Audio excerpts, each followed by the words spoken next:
Bem, gente, nós vamos falar nesse vídeo 342 da excepcionalidade das ações de Alexandre de Moraes. Por que Alexandre de Moraes ganhou esse protagonismo? Porque ele passou a ser essa figura tão enigmática, né, que extrapolou todos os conceitos que se pode se esperar, né, de uma justiça verdadeira. Bem, eu sou João Paulo Guimarães, falando direto de São João do Rei, capital brasileira da liberdade.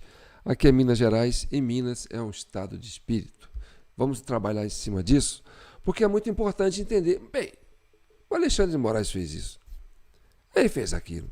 Ele fez aquilo. Mas ninguém faz nada sozinho, tá certo? Ele tinha uma missão para cumprir. E essa missão lhe foi dada por muitas pessoas. Então, o Alexandre de Moraes é a ponta de um iceberg.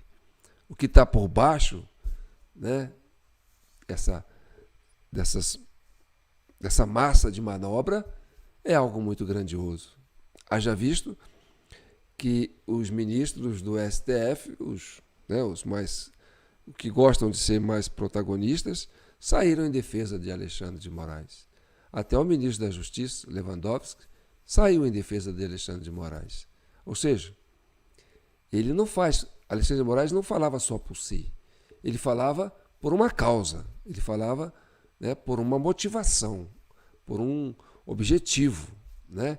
E essa ação abrupta de Alexandre de Moraes é preciso ser entendida, né? Então, vamos puxar aqui um trecho que eu fiz. Eu vou trazer aqui o depoimento do jornalista deixa eu ver como é que ele chama mesmo.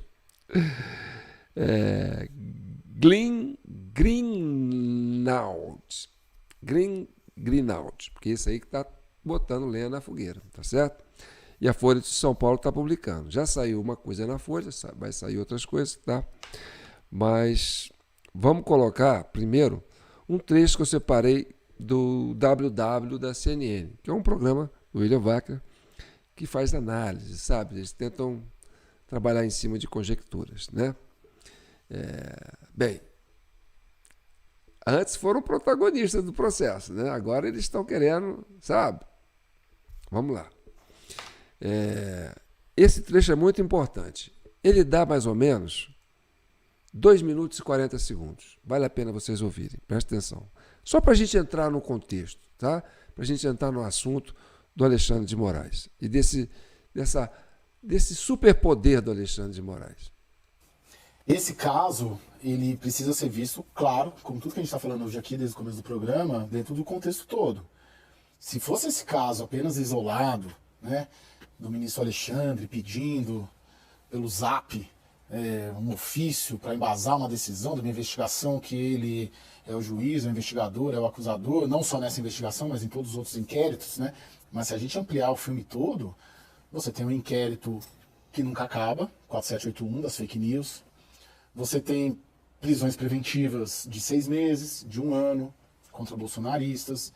Você tem inúmeros pedidos de liberdade por questões de saúde não atendidos. Então você tem um contexto inteiro, sem falar em outros contextos políticos, né? Do presidente que perdeu a eleição se tornar inelegível 3 meses depois, um processo que foi muito rápido. Então, se a gente olha o filme todo, esse episódio do Alexandre no Zap, vai ter mais coisa ainda, né, pela promessa dos nossos amigos lá da Folha, ele se insere em um contexto todo que dá ensejo para essa metade do país tá achando um escândalo, porque eles não estão olhando só o Zap, ou o pedido, ou a gravação. Então, eles estão olhando o pacote todo. Então, e o pacote todo... Né? Mas tem um componente nesse pacote todo, a qual o Oscar Vilhena se dedica na atividade acadêmica dele, que tem a ver com a autoridade e legitimidade do Supremo, Oscar.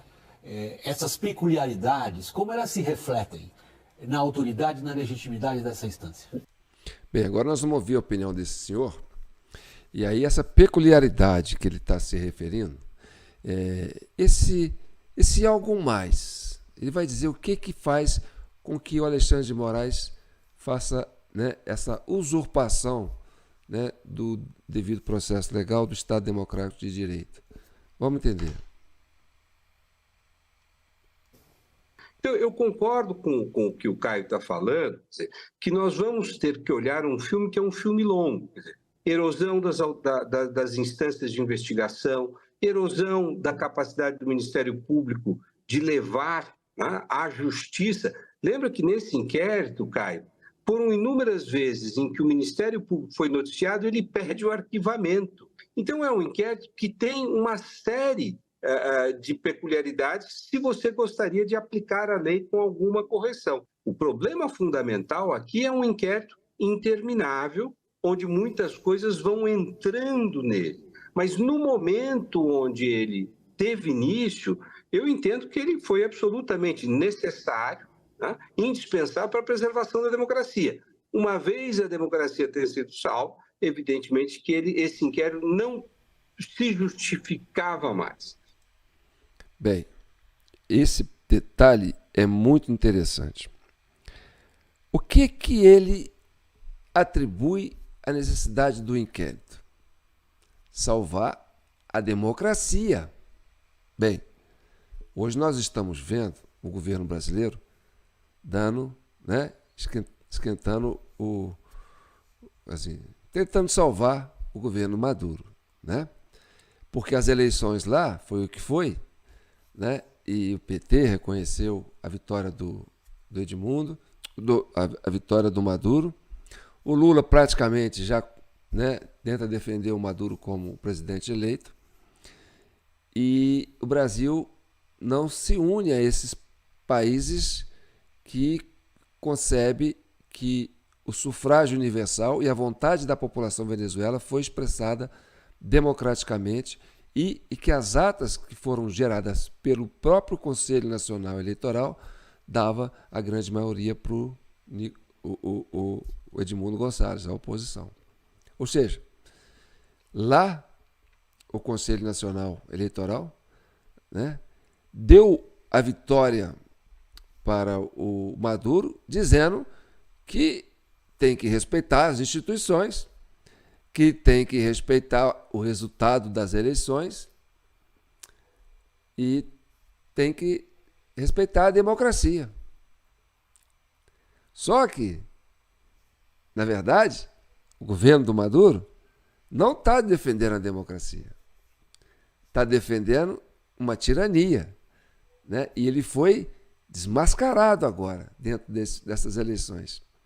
As eleições serviu para mostrar, né, que é uma farsa esse processo eleitoral e essa democracia, pseudodemocracia, que tanto Lula fala que a democracia na Venezuela é, entendeu? Porque mesmo sabendo que ele perdeu, mesmo não tendo como justificar que ele perdeu, o Conselho Nacional Eleitoral ainda deu a vitória para Maduro, tá certo?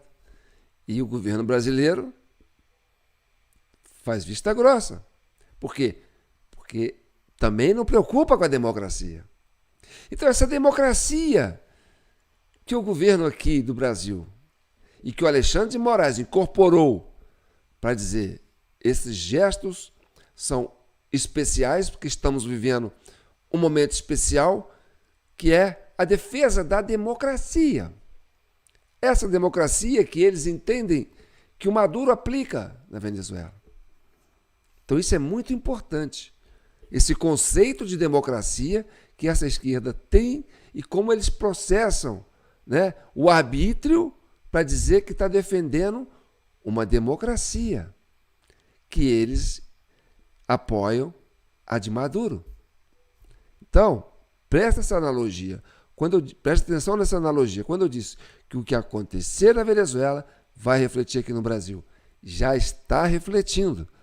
E olha, o Alexandre de Moraes era quem? Era o presidente do Supremo Tribunal, do Tribunal Superior Eleitoral. É a mesma situação da Venezuela.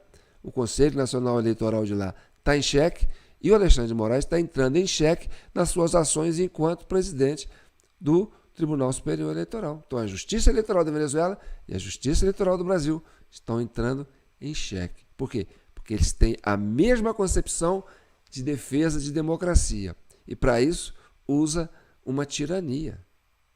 É a mesma prática. Tá certo? Vamos repetir aqui a fala desse senhor? para vocês entenderem. Mas no momento onde ele teve início, eu entendo que ele foi absolutamente necessário, né, indispensável para a preservação da democracia. Uma vez a democracia ter sido salva, evidentemente que esse inquérito não se justificava mais. Eu acho que aí nós temos um problema, e é um problema que desgasta imensamente a autoridade do Supremo. Bem, se eles acharam que ganhou as eleições, pronto. Salvou a democracia. O Lula entrou, pode acabar com, entendeu? Porque se a oposição está fora do governo, então não tem ataque à democracia, segundo a concepção desse senhor. Só que não acaba. Piorou.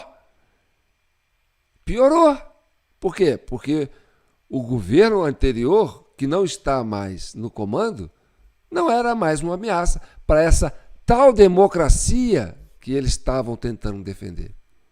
Então, eles atacaram o governo Bolsonaro, dizendo que era em defesa da democracia. Bem, teve eleição, deu a vitória para o Lula, assim como lá na Venezuela deu a vitória para o Maduro, eles assumiram o poder e pronto.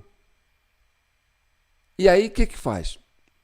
Persegue mais ainda os opositores. Uai, então quem está atacando a democracia? Qual que é a ameaça à democracia de fato? É o governo Lula? É o status quo? É as instituições que hoje comandam o país?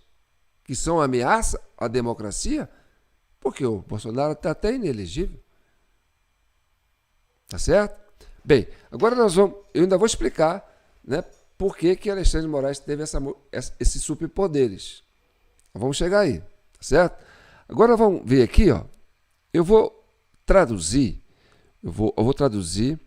um vídeo, né, uma fala do jornalista Glenn Greenwald. Ô, dificuldade. E eu vou ler, entendeu? A legenda, só para vocês entenderem, porque aí fica mais fácil, tá certo? Eles disseram não, mas não se preocupe.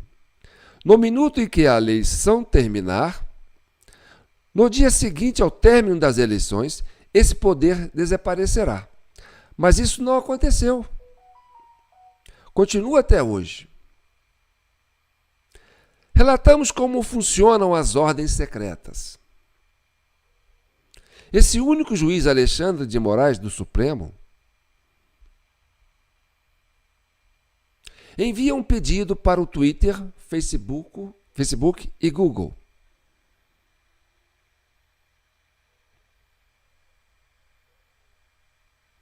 O TikTok, o Telegram e o Rumble. E diz: você é obrigado a entrar nas próximas 48 horas.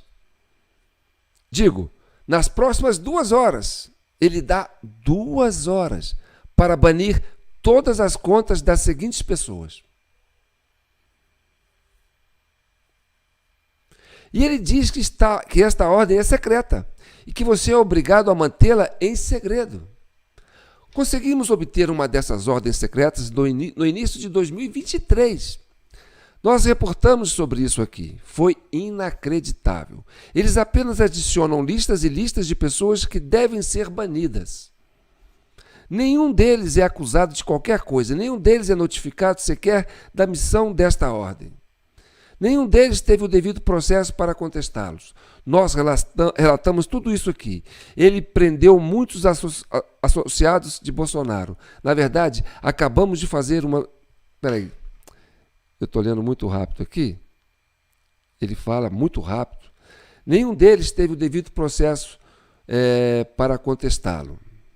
Mas nós relatamos tudo aqui. Ele prendeu muitos associados de Bolsonaro. Na verdade, acabamos de fazer uma matéria importante. Seu principal conselheiro político estrangeiro Felipe Martins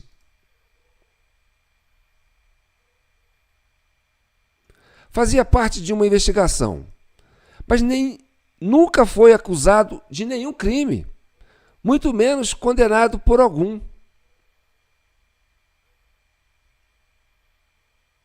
E Alexandre de Moraes mandou prendê-lo em março desse ano.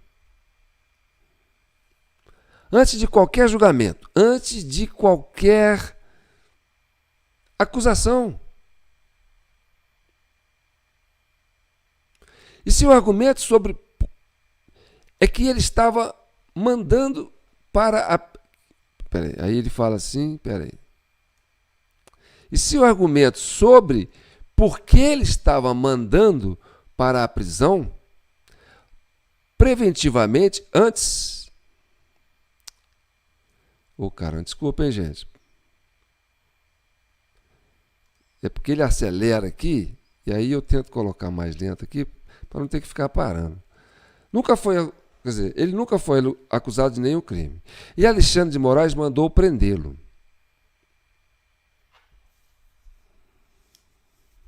Em março desse ano. Antes de qualquer julgamento, antes de qualquer acusação.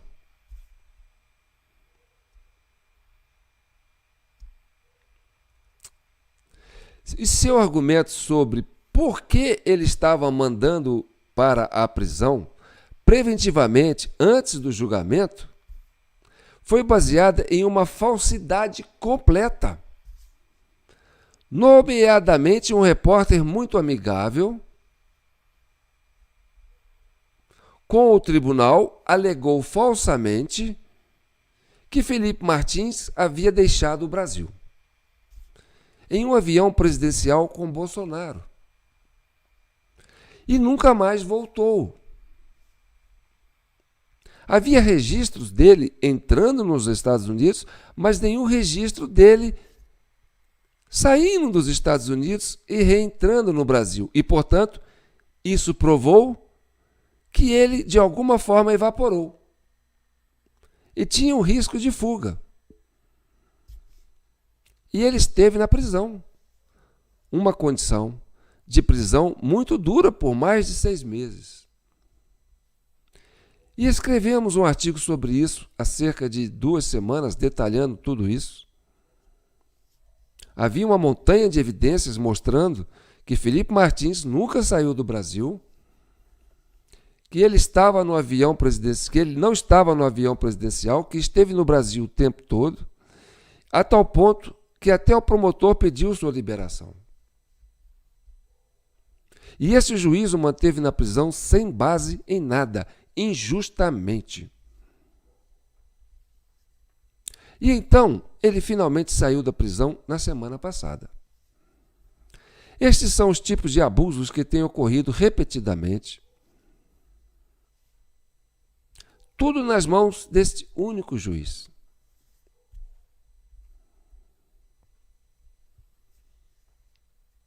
Cerca de um mês atrás, ou talvez um pouco, mais do que isso, conseguimos obter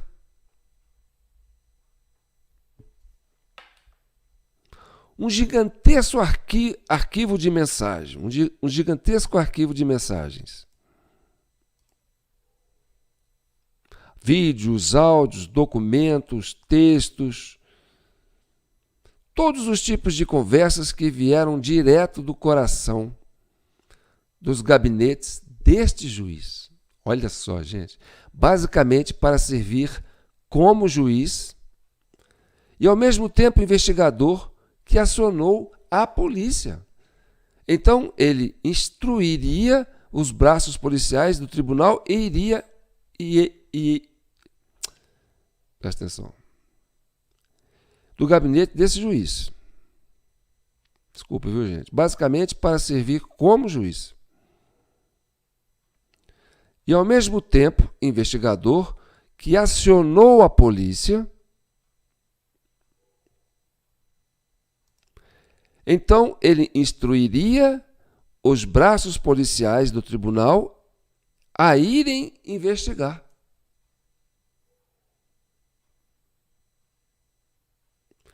E ele dizia a esses braços armados: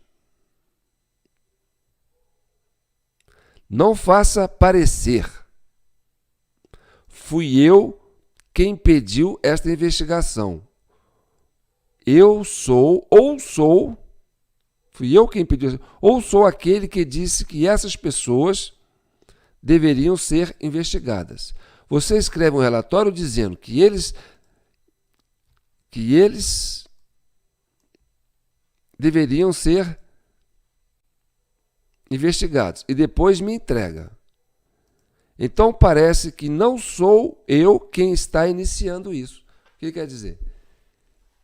Ele pega, seleciona as pessoas, davam para o outro juiz, o outro juiz fala, pede isso aí para não dizer que sou eu. Aí ele pediu. É o que ele está dizendo aqui. Então parece que não sou eu quem está iniciando isso. Entendeu? Eu só recebo passivamente esses pedidos de outro órgão, TSE.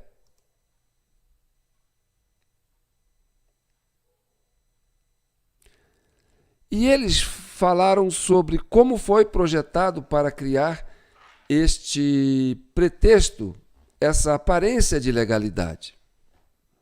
Estas são apenas as primeiras. E ao topo dito, outras partes desses... Nossa, que termo esquisito aqui, deixa eu ver aqui. Pretexto, essa aparência de legalidade. Estas são apenas... E há todo tipo de outras partes dessas histórias.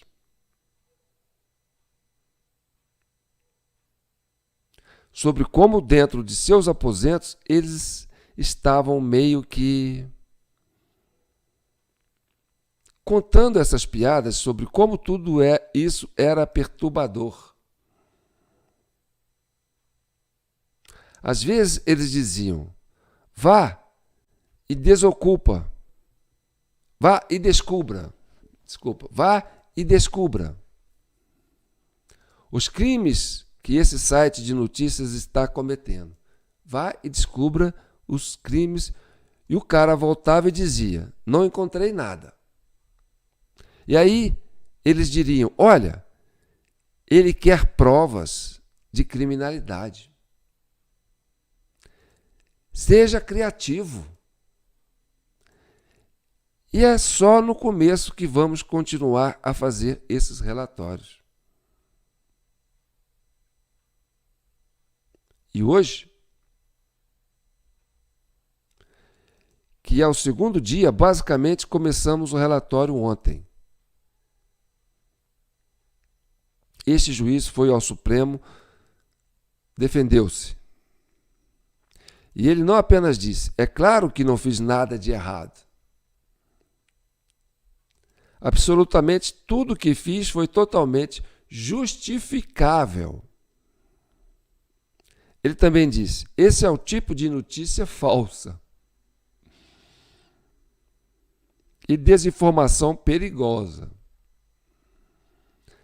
Isso é um ataque à legitimidade deste tribunal e, portanto, um ataque sobre a democracia brasileira, basicamente.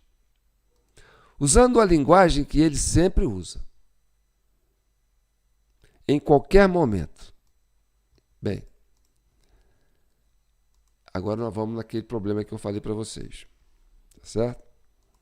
Aí, o Alexandre de Moraes foi lá se justificar no Supremo, respondendo disso, e dizendo que essas notícias, isso são notícias falsas e que basicamente é um ataque à democracia. Essa democracia do Maduro. Está entendendo? Bem, agora vamos analisar a questão. Então, por que o Alexandre de Moraes tem essa moral toda? Agora eu vou resumir e vou encerrar, porque eu já cansei muito vocês com essa leitura aqui meio que truncada, né? Desculpa, gente, mas foi o que eu consegui, tá certo? Bem, na minha visão, tá? por tudo que eu já apurei nesses anos todos, e pelos documentos que nós já reunimos dentro do contexto, é basicamente isso. Preste atenção. O PSDB, na época, tinha Geraldo Alckmin querendo ser presidente. Foi para cima do PT, que estava com 4 mandatos, caçou a Dilma e colocou o Temer lá. Quem colocou o Temer lá? A turma do PSDB com a turma do Centrão, certo? PMDB, tá? E essa esquerda aí mais light. E aí, ficaram 2 anos e meio, né? Que eles comeram do mandato da Dilma, governando. Aí, com o Lula preso, vão fazer a eleição, e aí o Alckmin vai ganhar, e aí o PSDB assume. A gente acaba com essa sequência, né, de governos de PT que estava insuportável, né? Democracia é alternância de poder. Então eles foram para cima. Inventaram um monte de coisa, Lava Jato, e tal. E pronto. Deu no que deu, né? Acontece que, na eleição de 2018, de 2017 para 2018, a pessoa do Bolsonaro começou a ganhar relevância e começou a crescer como candidato potencial. E cresceu no espectro do eleitorado do PSDB. Então, desidratou o Geraldo Alckmin na época, e o Geraldo Alckmin acabou ficando em quarto, ele ficou com 4%, sei lá, uma mixaria, né? E o Bolsonaro virou aquele fenômeno eleitoral e abocanhou o voto da direita e do centro, né, do centro moderado. Bem, o que aconteceu em 2018 aqui foi mais ou menos o que aconteceu na Venezuela. Foi aquela multidão de pessoas votarem no Edmundo Gonçalves. E essa diferença era muito difícil de cobrir, ainda que tivesse essa opção que a gente tem no nosso relatório, que é o mecanismo, tá certo? Que vocês conhecem. Então você pergunta, mas o Bolsonaro ganhou em 2018? Bem, do mesmo modo que o Edmundo ganhou agora em 2024, lá na Venezuela, com o mesmo sistema, urnas eletrônicas, centralizado, né, numa justiça eleitoral totalmente doutrinada, totalmente vinculada a uma ideologia política. Ponto. Então, a mesma coisa. Aí, o que acontece? O Alexandre de Moraes descobre esse fenômeno, né?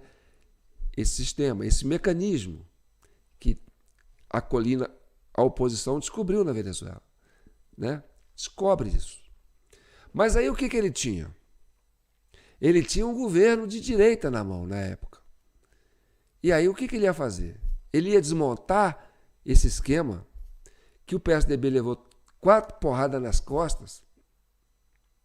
Não, ele não ia desmontar isso, porque ele nunca voltaria ao poder, porque o PSDB também evaporou junto na época da Lava Jato, tanto que a direita fortaleceu-se. Então, o que aconteceu? Eles fizeram um acordo PSDB, na época, o PSDB da época, né, junto com o PT, falou assim, nós vamos precisar usar esse mecanismo de novo para tirar o Bolsonaro. Porque vão precisar de muito esforço para tirar o Bolsonaro, ainda que usando esse mecanismo. Mas aí tinha que tirar o Lula da cadeia.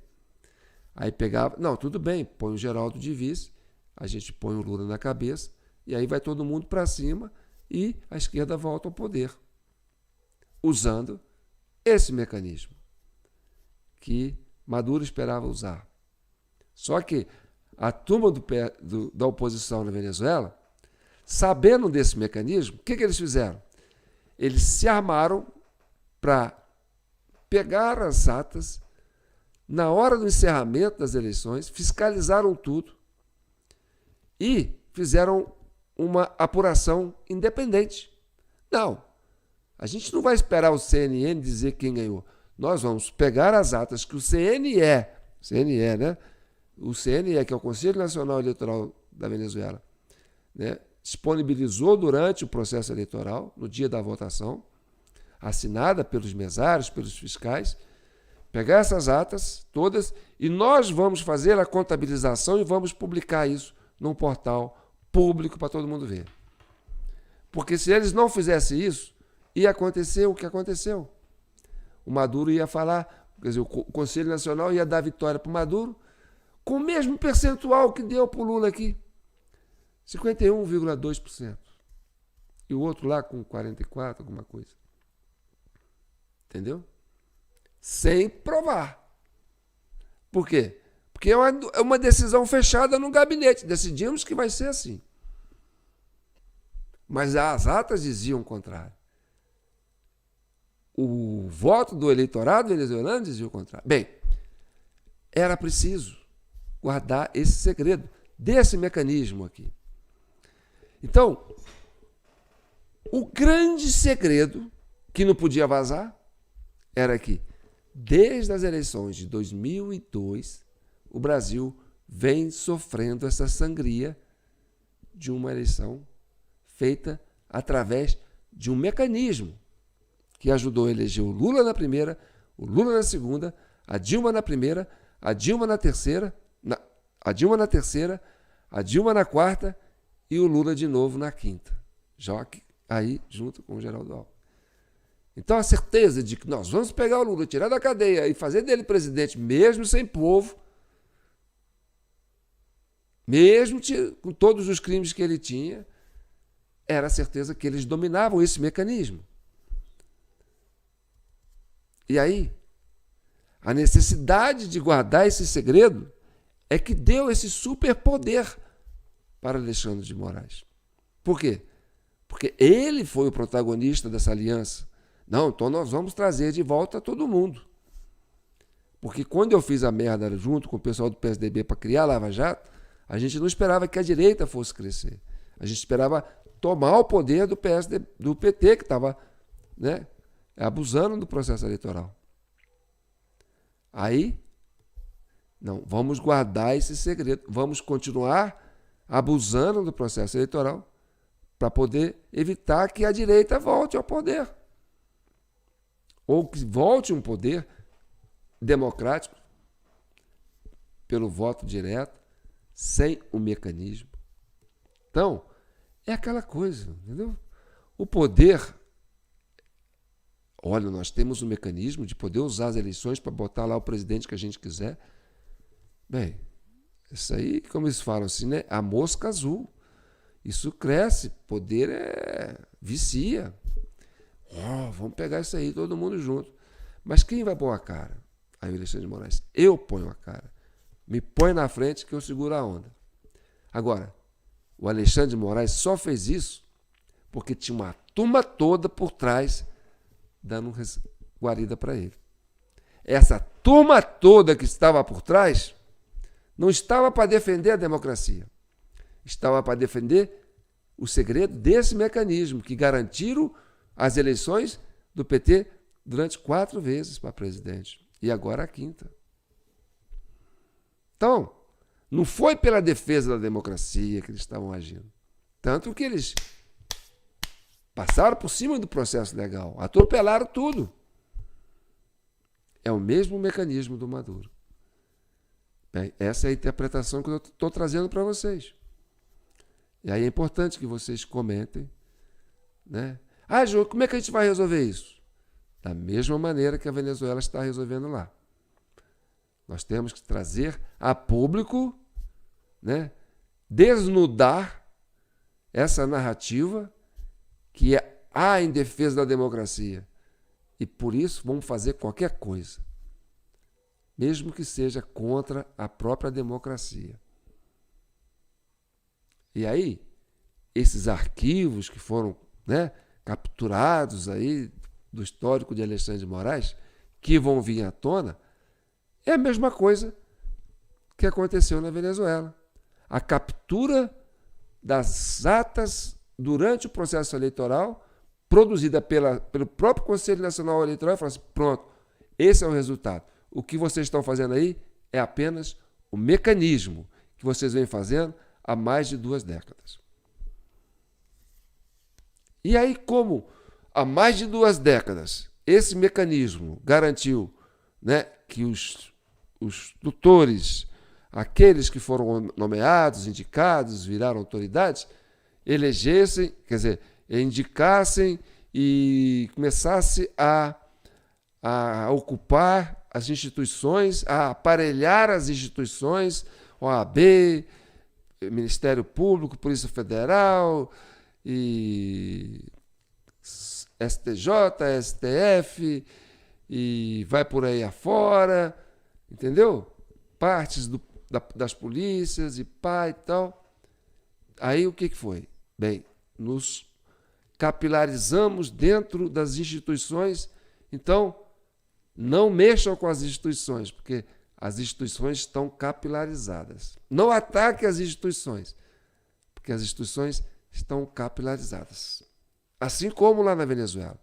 Não ataque a CNE, Conselho Nacional Eleitoral, porque o Conselho Nacional Eleitoral é uma instituição. E ela disse que o Maduro ganhou. Não ataque o Conselho, porque vocês são ato antidemocrático. Ah, mas aí não deu certo. Vou mandar para o STF lá, do Maduro, da Venezuela. Decidiu a favor do Maduro? Não ataque o STF lá do Maduro, da Venezuela, porque é uma instituição. É antidemocrático. Tá certo? Mas o que acontece é o seguinte. Vou dar um exemplo grotesco.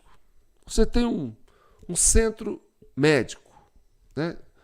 Um hospital com especialidade, com UTI, com CTI, com centro cirúrgico, tudo mais. Tá certo? Mas de uma hora para outra, aos poucos, foram ocupadas por alfaiates. Os médicos foram saindo, eles foram tirando os médicos e foram colocando alfaiates. Então, aquele hospital, aquele centro médico, que tinham lá especialistas com renome, que fizeram estudos e PhD e papapá, saíram dali. E você só tem alfaiates no centro cirúrgico, no centro médico, no CTI, né, nas partes todas. Nada contra os alfaiates, que é uma boa profissão, tá certo, gente? Mas vejamos, você tem um hospital, que é uma instituição, mas você não tem um médico, você não tem um especialista. As pessoas que estão ali não fazem daquilo um hospital. Faz daquilo uma alfaiataria. Está entendendo? Então, a instituição, o hospital, enquanto físico, enquanto histórico, enquanto papel escrito, né, certidão, papapá, é um hospital. Mas na prática é operada por alfaiates. Então, se uma pessoa for lá para ser operada, o que vai virar? Você chega lá com uma saúde, com uma enfermidade grave, um alfaiate vai conseguir curar você? Não. Então, essa instituição passou a não funcionar dentro da prerrogativa que lhe é colocada. Por quê? Porque o hospital foi ocupado por alfaiates, que são bons profissionais para fazer uma estética na sua aparência, fazer um bom casaco, uma boa blusa, acertar direitinho o gavião da calça, sei lá como é que chama isso aí, da bainha, né? Colarinho, manga, pá e tal. Isso eles são bons. Mas da pele para dentro eles não entendem nada. Não são autoridades para falar sobre isso. Então, o Brasil está assim, capilarizado, como se fosse, né, pessoas estranhas à função. Ah, mas você tem que respeitar o hospital porque ele é um hospital. É um hospital, mas não cura, não sara, não salva ninguém. Ah, você tem que respeitar o STF, o TSE, porque é uma instituição. É uma instituição. Mas não julga direito. Não sabe usar o processo legal. Não sabe aplicar as leis devidas. Ou não fazem e não querem fazer. Ou porque fazem por outros motivos. Outras coisas alheias a isso. Aí você tem narrativas que vai se justificar, e aí é uma passação de pano, igual lá na Venezuela. Uma cara de pau danada, entendeu? O Maduro ocupa a TV estatal lá quase igual com respeito ao Silvio Santos, né?